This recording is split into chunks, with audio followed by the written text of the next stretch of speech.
Yeah, Shalom, giving all praises to Yahweh, Ba'ashem Yahushai, Ba'ashem Kakwadash, the honors to the apostles, and also the great Muslims as well. Salutation to the Akim, peace and safety to the women and children. And basically, the scripture says that the houses shall be rifled, the women ravished, and half the city shall be thrown into prison, the other half will be left. And right now, Esau is basically getting you Israelites, who you Israelites, you Black, Latinos, and Native Americans, he's getting you guys ready for the slaughter, man. That's basically what's going on, you know. He's rounding you up. Fat right now. We're at the end of the fattening process, you know. You grow like sheep, lamb, so you make them eat, comfort them, and you make them eat so they can grow. And the more they grow, the more food you have to eat when you kill it. And basically, that's what's happening right now.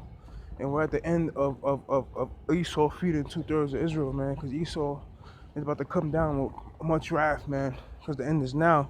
But it's more than that. The scripture says that the man's going is of the Lord. You know, basically the Lord controls all things, man. All right, the Lord's doing this ultimately. He's gonna have Esau rule on 2/3 of Israel, man, in the most horrific manner.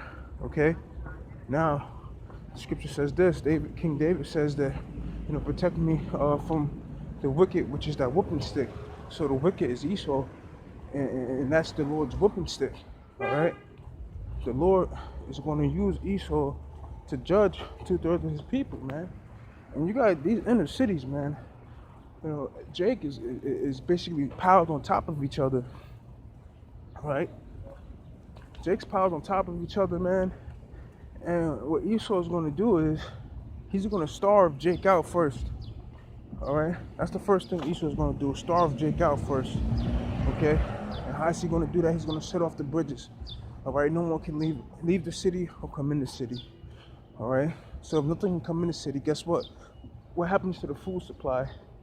All right, I give you an example of another situation. In my building, they were doing work where I live at, and they had to shut the water off, man. They shut the water off easily. All right, once they shut it off, no more water's coming back on. So there's gonna be no water to drink, and after like 2 or 3 days of riding, there's gonna be no food to eat. But Jake's walking around proud, man. And when I say Jake, I mean you Israelites. When I say you Israelites, I mean you blacks, you Hispanics, you Native American men and women. Jake walks around arrogant. I don't understand, man. I never seen a man on life support be arrogant or proud. That's why it's urgent to fear the Lord, man. Because at the end of the day, man, only the Lord's gonna be able to feed us in this day to come. Okay, Scripture says that you shall thirst, but my servants shall drink. You shall hunger, my servants shall eat. You know, the Lord fed Elijah by way of a raven. All right, Elijah drunk up a whole lake of water, man. All right, man, horrible times is coming, man, and it's the perfect time to strike because Jake is sound asleep. Only the elect is taking heed and waking up. Jake is so asleep that they're coming up against the elect. Just trying to forewarn them, man.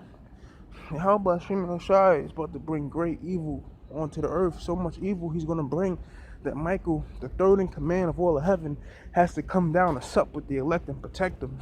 That's how bad it's going to be. That Michael himself has to come down, man. But once again, Jake is proud, man. We're entering into a horrific time. Scripture says there's going to be so much dead bodies laying in the street. It's going to be as dung. Dung is shit. So, for example, if you live in the inner cities or the ghettos, right, and you walk down a certain block or any block, you see dog shit. But when you see it, it's like nothing, you know? It's like, someone, you know, you don't even pay attention to it. You just see it.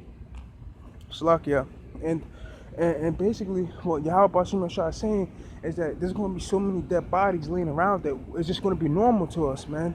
We're entering into some horrific times because the way these cities is set up, okay, the way these inner cities is set up, all right, they're set up to, it's a ghetto, just like they did to the so-called Jews, which I don't, you know, I'm not sure if that shit's really true.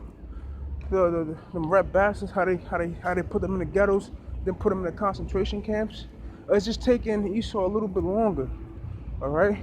You saw, for example, I think it's that movie, The Pianist, I forgot it, and they were in the ghettos, like the hood, like this. You see the buildings? See all of these buildings?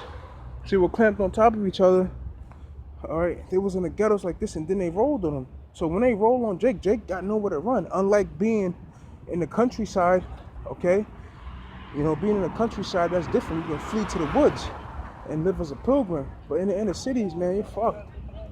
You're fucked, yo.